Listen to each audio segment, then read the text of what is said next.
Public Sénat, avec le soutien de la Mutuelle nationale territoriale, la Mutuelle des agents des services publics locaux et Adviso Partners, cession, acquisition et transmission d'entreprises, nos territoires ont de la valeur, vous présente le Journal des territoires.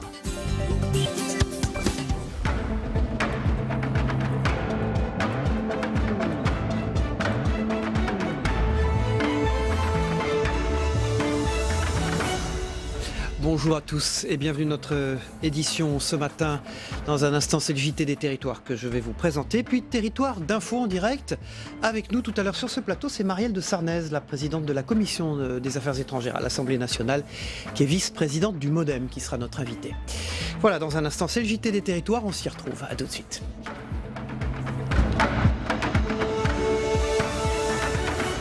On commence ce JT avec la mobilisation nationale après le choc de l'incendie de Notre-Dame de Paris. Églises et basiliques de France ont sonné le glas hier. Regardez ce reportage de la Dépêche du Midi à la basilique Saint-Cernin de Toulouse. À midi ce mardi, la basilique Saint-Cernin a sonné le glas en hommage au grand incendie de la cathédrale Notre-Dame de Paris. Eh bien, à midi, nous avons fait sonner le glas à la basilique Saint-Cernin parce que c'est une manière de dire notre tristesse, notre peine, notre communion avec Notre-Dame de Paris. Voilà, on a besoin de le dire, on a besoin de le sortir. Et c'est une manière de le faire à la fois d'une façon ecclésiale et en même temps pour le partager avec tous ceux qui aujourd'hui sont dans la peine. Et je pense qu'il n'y a pas que les catholiques qui sont dans la peine de ce drame. Certains riverains et visiteurs ont entendu les cloches et partagent leur peine. Oui, je les ai entendus, oui. Le patrimoine qu'on a et de savoir qu'il y a des bâtiments qui sont là depuis des siècles, c'est quand même quelque chose d'extraordinaire. Et de voir tout ça partir en fumée hier, c'était vraiment très lourd. Et effectivement, il y a eu les coups de... Alors, je ne sais pas si c'était les coups de midi ou pas, parce que c'était un peu passé midi, c'était midi 5. Et j'ai pensé effectivement que c'était un rapport avec l'incendie de Notre-Dame de Paris. Nous avons pensé à Notre-Dame en visitant l'église Saint-Cernin. Il est certain que nous avons fait une prière pour l'église comme bâtiment et pour l'église comme corps du Christ. Non, je ne les ai pas entendus. Je regrette beaucoup parce que nous étions à Paris la semaine dernière. Et nous sommes allés à Notre-Dame justement jeudi. On a passé toute la matinée jeudi avec mon ami qui vient du Japon. Et c'est vrai que hier soir, lorsque nous sommes arrivés de Paris, on était complètement bouleversés. Il faut reconstruire Notre-Dame. Il faut la reconstruire pour qu'elle redevienne la cathédrale telle qu'on la connaît. Et tout à l'heure, nous recevrons Patrice Moyon de Ouest France, qui était à la cathédrale Notre-Dame hier et qui nous en parlera tout à l'heure. Certains riverains et visiteurs ont tenu à faire part de leurs émotions aussi. Écoutez leur témoignage au micro de notre partenaire de Via Occitanie. C'est tellement beau, c'est notre patrimoine, c'est toute notre histoire. Et voilà, hier j'avais les larmes aux yeux quand même, ça m'a vraiment... J'ai regardé la télé, bon, d'habitude je regarde 5 minutes comme ça. Mais là j'ai regardé, ça m'a fait de la peine. Voilà, j'espère que tout va repartir et qu'on va pouvoir à nouveau avoir une belle cathédrale comme celle-là. Bon, il y a des choses qui ont disparu malheureusement. La forêt, là c'est dramatique. Et puis bon, c'est imprégné de siècles d'histoire. J'ai eu le cœur très très très serré, mais c'est dramatique. C'est dramatique et je me demande si c'est bien fini, si on n'a pas encore d'autres dégâts et d'autres surprises désagréables. Je suis vraiment... Ça m'a fait une peine immense. Immense. C'est triste quoi, c'est vraiment toute une partie de l'histoire de France, de l'histoire de la chrétienté qui s'est envolée en fumée. Personnellement, ça m'émeut énormément, quoi. Je trouve que c'est une perte énorme. Avec une mobilisation financière exceptionnelle partout dans le monde, on y reviendra avec la présidente de la Commission des Affaires étrangères à l'Assemblée, Marielle de Sarnez, tout à l'heure, mais une mobilisation également dans les territoires.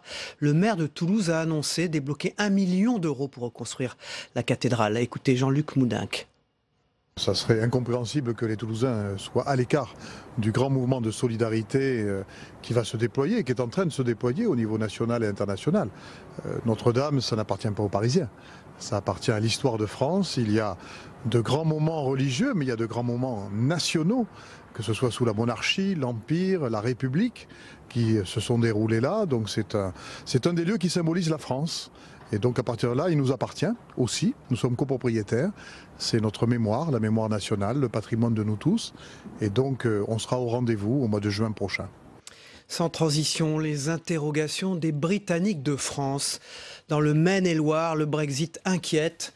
Dans la ville d'Angers, quel serait l'impact pour la confiserie du centre-ville? Car là-bas, tous les bonbons sont importés d'Angleterre et d'Écosse et les droits de douane pourraient ainsi augmenter de 10 à 15%. Les Britanniques d'Anjou hésitent même, pour certains, à demander la nationalité française. Un reportage de notre partenaire de Via Angers. En cas de Brexit dur, sans accord, quel serait l'impact pour cette confiserie britannique du centre-ville d'Angers?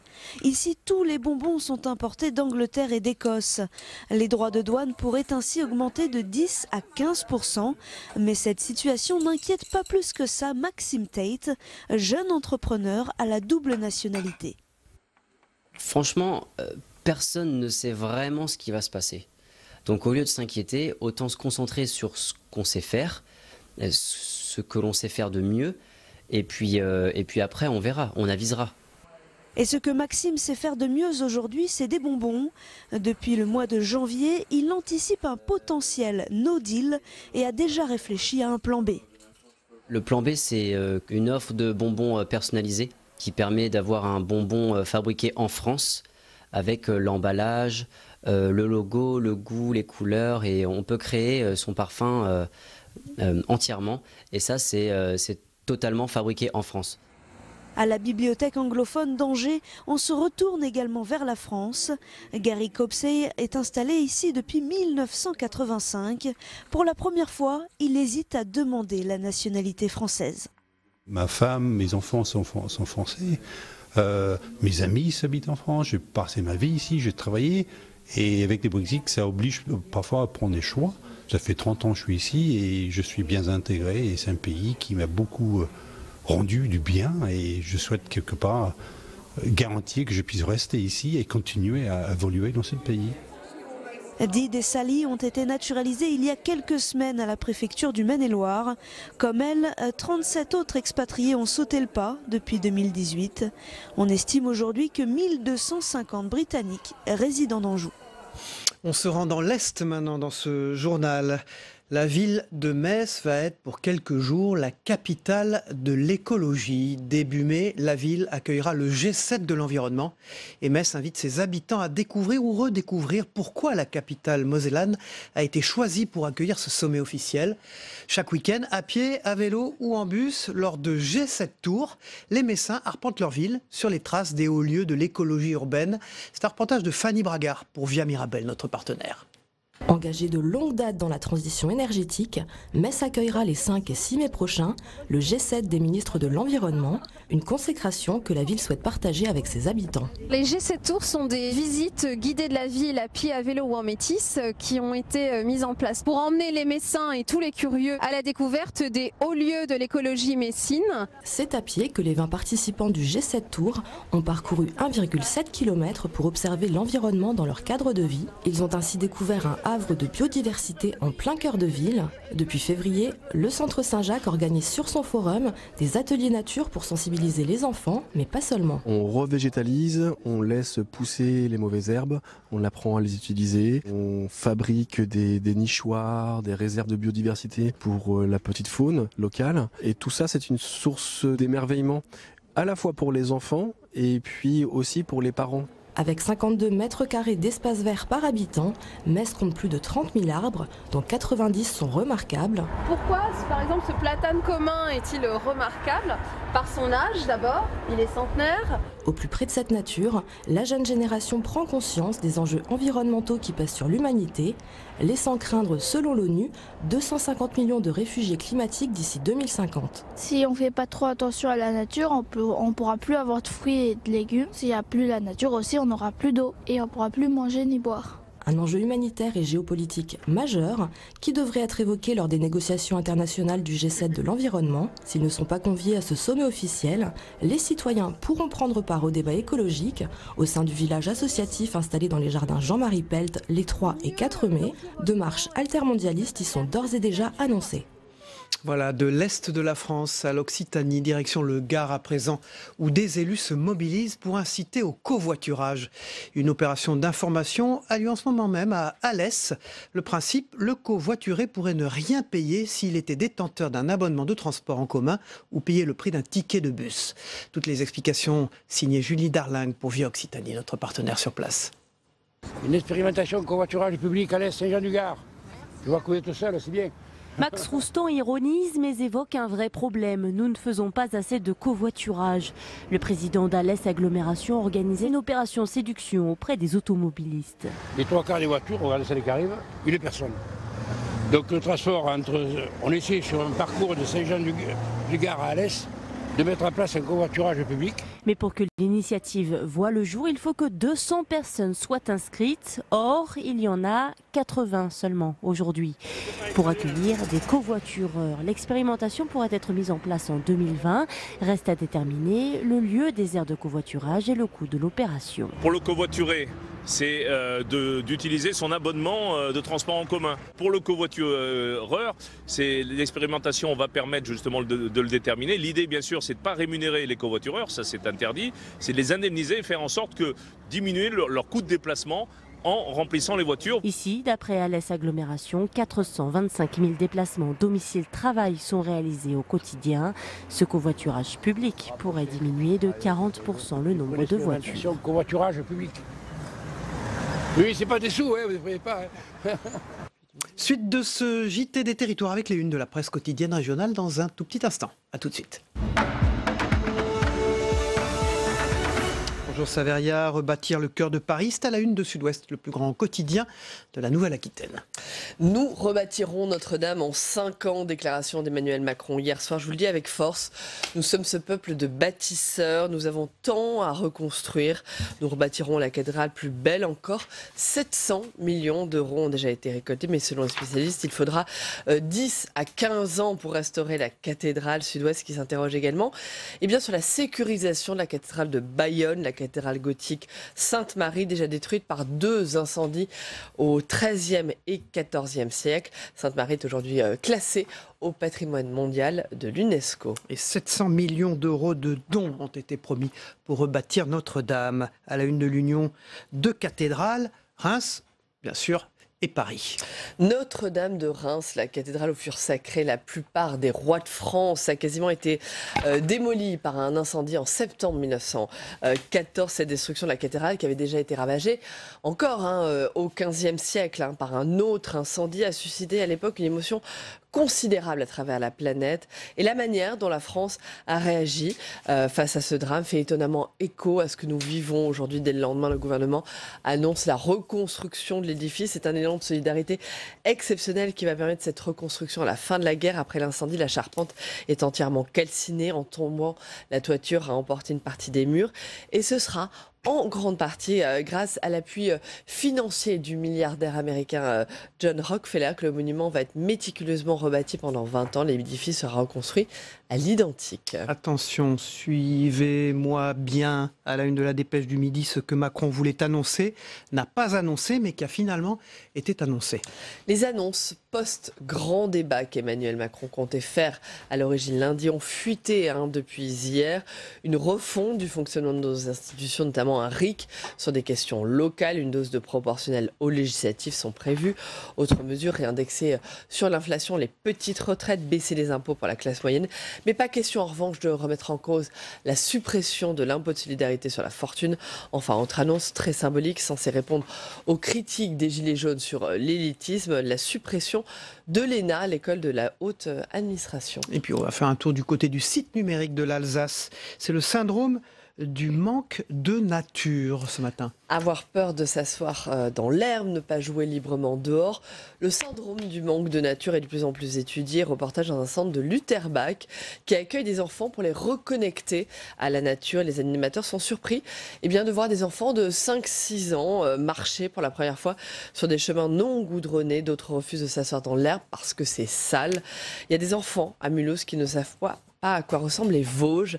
Voilà ce qu'explique Véronique Mathéus, la responsable de ce centre. Globalement, ce syndrome provoque des angoisses dans une société hyper hygiéniste où les crèches sont aseptisées. Les enfants développent un rapport à la nature négatif.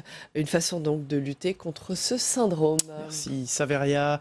On passe tout de suite au club de la presse. Patrice Moyon, Philippe Martin sont avec nous ce matin.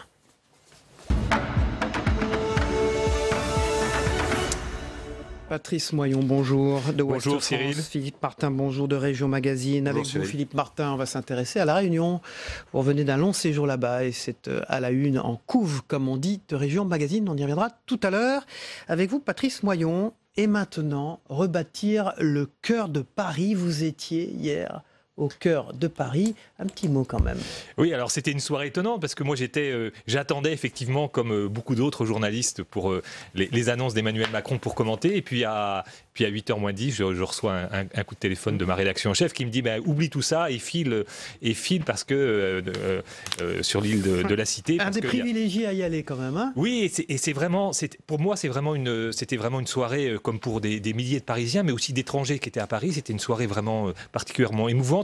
Et il y a une scène qui m'a frappé. Je prends mon vélo, je file sur le cœur de Paris et je tombe sur un groupe de gilets jaunes qui était pont Alexandre III. Ils étaient venus pour manifester place de la République après le discours d'Emmanuel Macron. Il y avait un rassemblement qui était prévu et je m'arrête et je leur dis alors, ils étaient en train de regarder le nuage de fumée et ils me disent pour nous c'est foutu. Et ils avaient conscience, eux aussi avaient conscience qu'il y avait quelque chose de particulier dans cette soirée et que l'actualité, c'était celle de Notre-Dame de Paris. Alors, on va revenir sur Notre-Dame de Paris. Vous y étiez hier, vous avez été un des rares journalistes à pouvoir vous rendre sur place. On va écouter le président de la République qui a dit donc hier, nous rebâtirons la cathédrale Notre-Dame plus belle encore et je veux que cela soit achevé d'ici 5 ans. Ça a étonné tout le monde. On écoute le président de la République.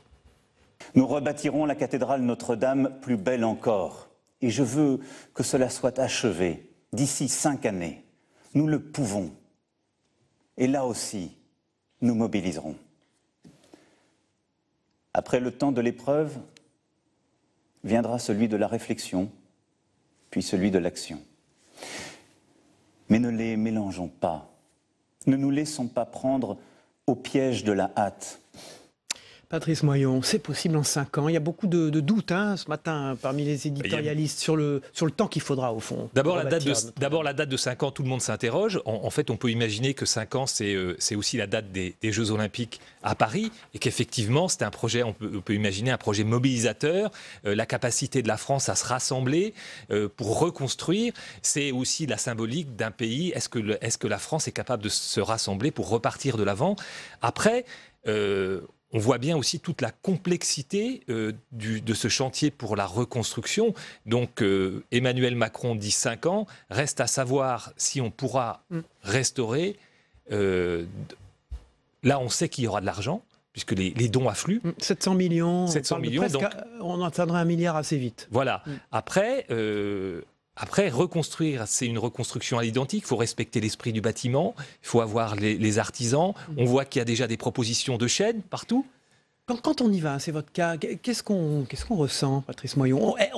Pardon de vous demander ça. Elle est vraiment abîmée quand on l'approche ? Écoutez, quand on est sur le parvis, voilà, sur le parvis, non, on a l'impression que, mis à part la flèche, il manque la flèche, bien sûr, mais on n'a pas l'impression. Là derrière vous, il y a avant et après. C'est pour ça que je vous pose la question. Alors, ça, c'est à l'intérieur, bien sûr. À l'intérieur, si. À l'intérieur, évidemment, c'est impressionnant. Mais sur le parvis, non. On oublierait presque. On pourrait presque oublier qu'il y a eu cet incendie. Après, maintenant, c'est aussi aux artisans, c'est aussi aux spécialistes du patrimoine de dire si oui ou non on peut faire dans les délais qui sont fixés par le président. Ceux qui ont construit cette cathédrale C'est 2 siècles de construction. Bien sûr. Donc... Patrice Moyon qui était sur place hier.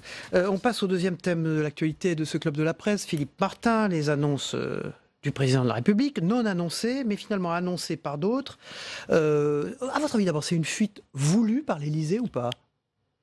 À la fuite, je pense qu'il y avait des gens qui étaient déjà au courant, un petit peu. Mais c'est voulu l'Élysée, c'est une stratégie. Je pense qu'à un moment, oui, il faut que ça sorte un peu. Mais je pense que tout n'est pas sorti, en revanche, parce que ce qui serait complètement idiot, c'est que tout soit sorti et que l'annonce, elle tombe, elle fasse flop au moment où il va vraiment faire son annonce. On ne sait pas quand d'ailleurs. Je pense qu'il a intérêt à attendre quelques jours. Il a très bien fait quand même de la remettre, l'annonce, parce que ça serait tombé vraiment... c'était particulier, c'était un véritable sprint, puisqu'il venait de l'enregistrer quand il a appris l'incendie. Bien sûr. Et ce qui sort, je pense, est relativement juste. Je ne sais pas si c'est complet. Les bases d'impôts pour les classes moyennes, c'était très attendu, bien sûr. La suppression de l'ENA. Pour ce qui concerne ma partie sur les territoires, diminution du nombre d'élus. On n'a pas vu ressortir pour le moment le fantôme du conseiller territorial, avec un montage qu'on n'a pas trop bien compris, où les conseillers généraux éliraient les conseillers régionaux. Fin d'un empilement, ce qui est une drôle de... Oui, mais en gardant les collectivités, donc c'est très spécial quand même. Et pour rapprocher une collectivité des Français, il y a une telle que de la faire élire au 2e degré. Là, c'est sûr qu'ils ne comprendront plus rien, donc c'est assez particulier. D'accord. Le projet sur les retraites, Patrice Moyon, c'est intéressant. Il reconsidère quoi, un futur électorat qui lui avait échappé. Alors, ce que vous dites sur les retraites, c'est la revalorisation effectivement des petites retraites. Pour les retraites de moins de 2 000 €. Moins de 2 000 €. Mais moi, ce qui me frappe dans ce qui aurait dû être annoncé, c'est que Emmanuel Macron ne renonce à rien. C'est-à-dire qu'il lâche un peu de lest. Un peu de lest sur les institutions, un peu de lest pour les retraités modestes, quelques mesures symboliques avec effectivement la suppression de l'ENA, mais pour le reste, il continue, il applique son programme.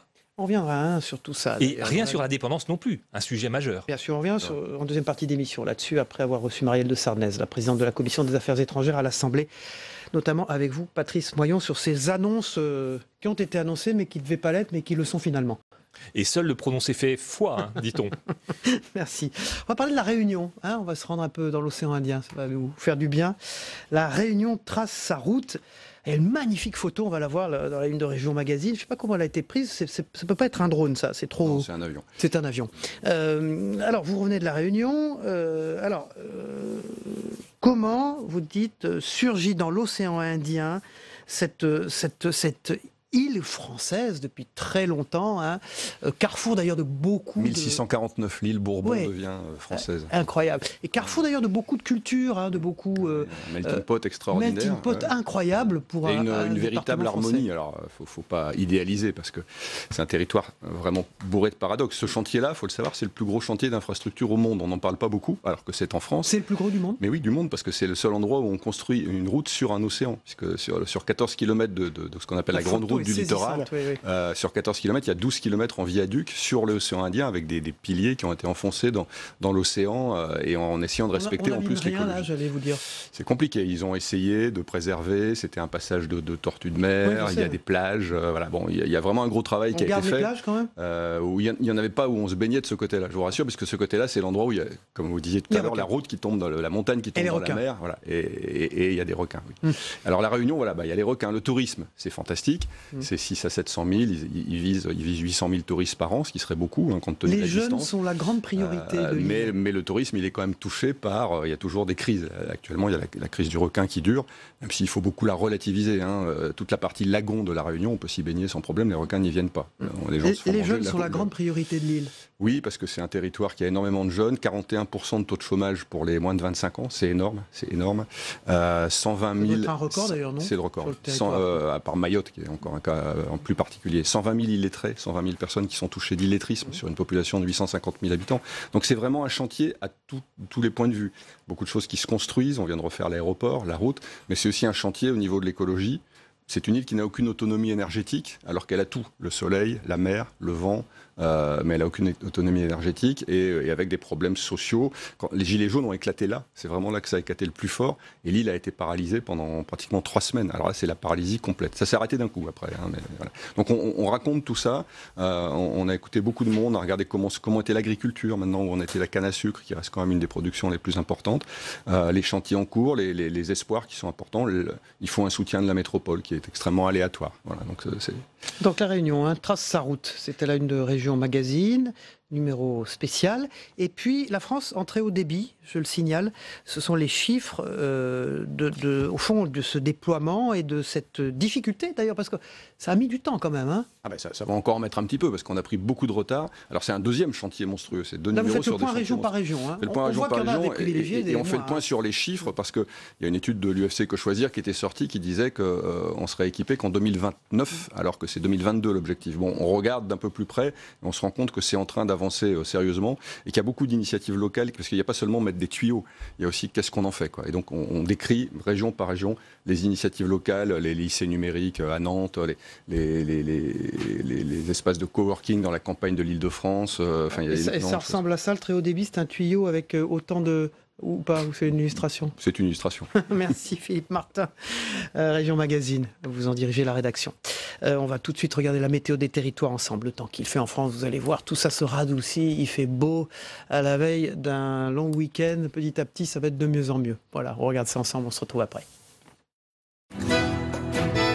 La météo vous est présentée par l'Assemblée des départements de France.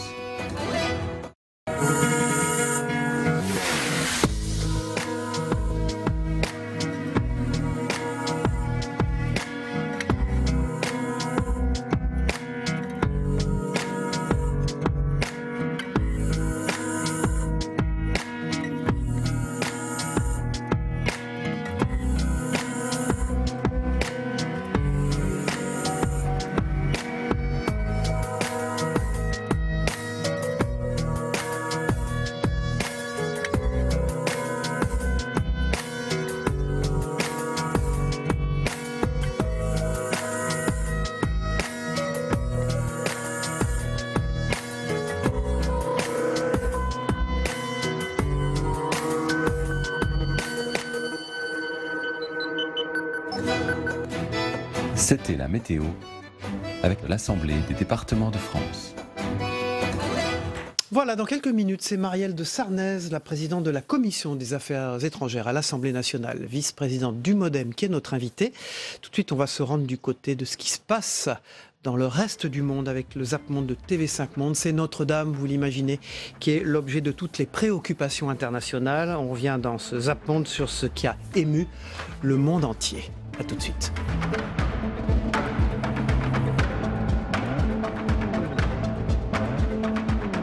Public Sénat, avec le soutien de la Mutuelle nationale territoriale, la Mutuelle des agents des services publics locaux et Adviso Partners, cession, acquisition et transmission d'entreprises, nos territoires ont de la valeur, vous ont présenté le Journal des territoires.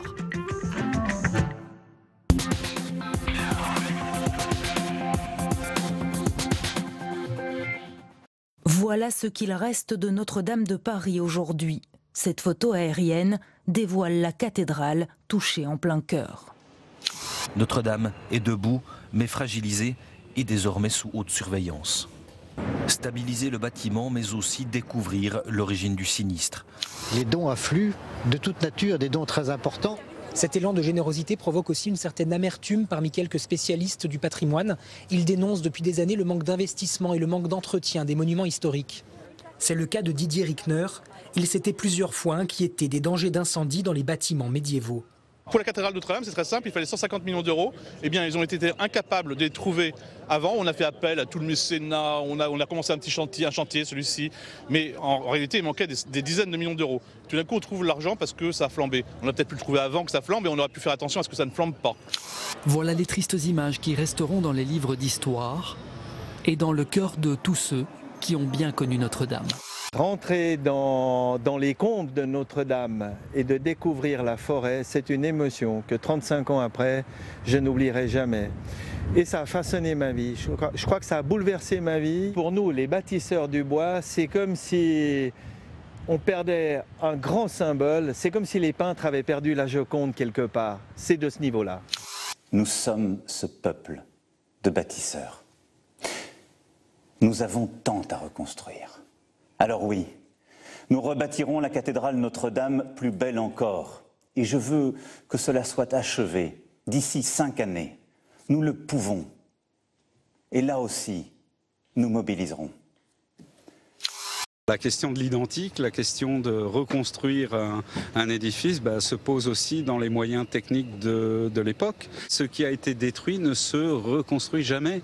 Ça sera presque pareil, mais jamais tout à fait pareil.